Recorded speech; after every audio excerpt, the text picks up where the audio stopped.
ہر قسم کے شرعی، روحانی اور جسمانی مسائل اور وظائف کے لیے دارالعمل یوٹیوب چینل سبسکرائب کیجیے اور بیل آئیکن بھی پریس کریں تاکہ ہر ویڈیو آپ تک بآسانی پہنچ سکے۔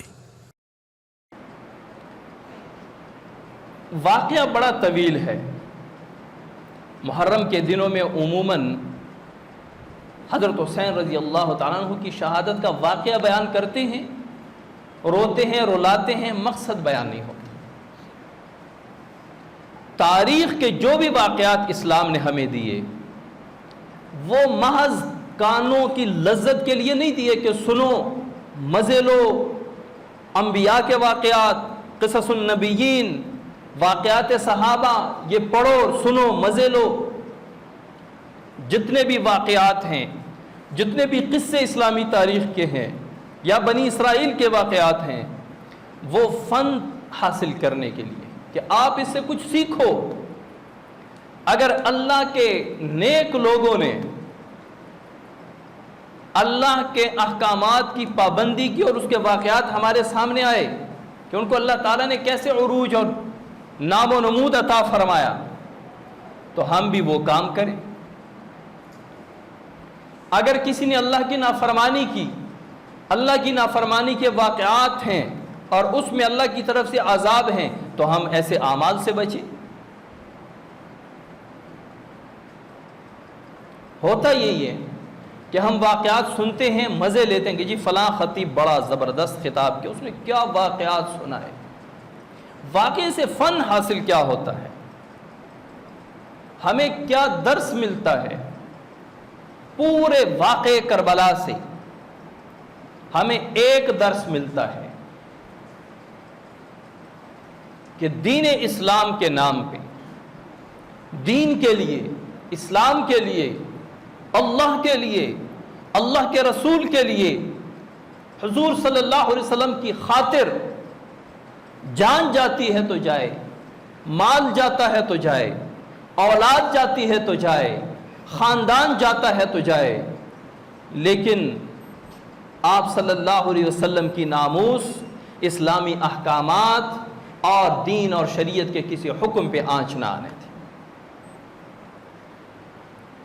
قل آمنت باللہ ثم استقم۔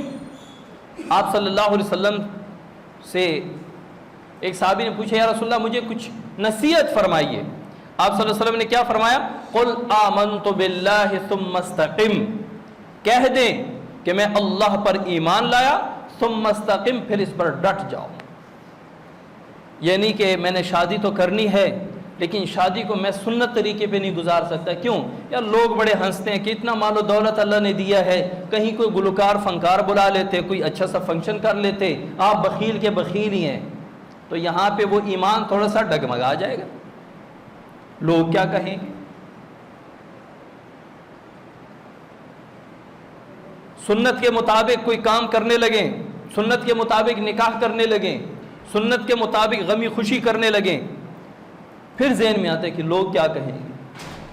اور بھائی لوگ کہتے کہتے آخر میں یہی کہیں گے آپ کے بارے میں، انا للہ و انا الیہ راجعون، اللہ کا بڑا نیک بندہ تھا، اللہ اسے بخش دے۔ تو جو لوگ آپ کے پیچھے انا للہ پڑھنے والے ہیں تو اس کی باتوں کی پرواہ کیوں کرتے ہیں؟ تو جہاں دین کی بات آئے وہاں ڈٹ جاؤ، یہ ہے کربلا کا مقصد۔ جہاں سنت کی بات آئے وہاں ڈٹ جاؤ، یہ ہے کربلا کا مقصد۔ امام حسین رضی اللہ تعالیٰ عنہ کی شہادت کا ماتم اگر کرنا ہے تو امام حسین رضی اللہ تعالیٰ عنہ کی سیرت کو اپناؤ، پھر ماتم کرو۔ تلواروں کے نیچے بھی نماز نہ قضا کرنا، یہ ہے امام حسین کے کربلا کا درس۔ اب ان تمام چیزوں کو بھلا دیا۔ حضرت حسین رضی اللہ تعالیٰ عنہ کربلا کے میدان میں نماز کیسے پڑھ رہے تھے؟ کوئی پتہ نہیں، رونا دھونا کا۔ وہ شاعر نے کہا تھا نا،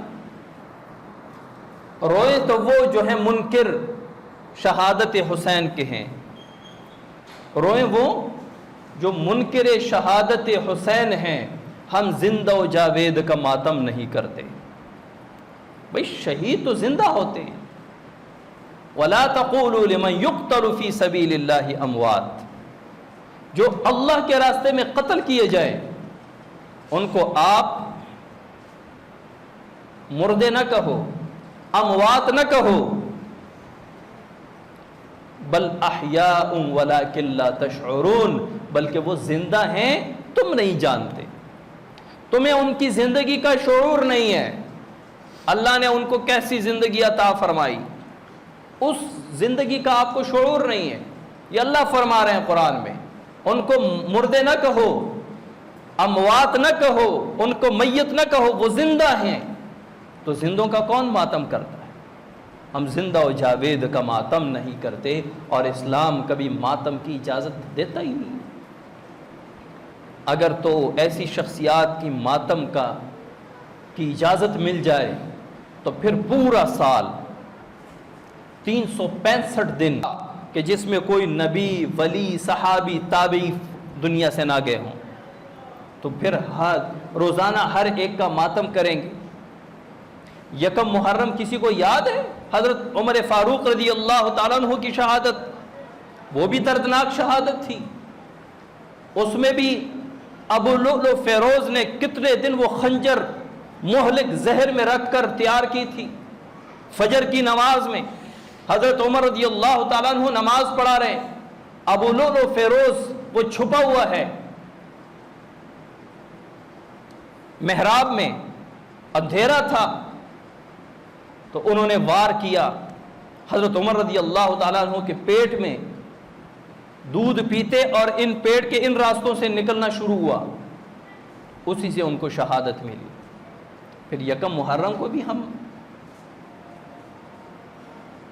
ماتم کریں، روئے پیٹیں، شادی بیاہ نہ کریں؟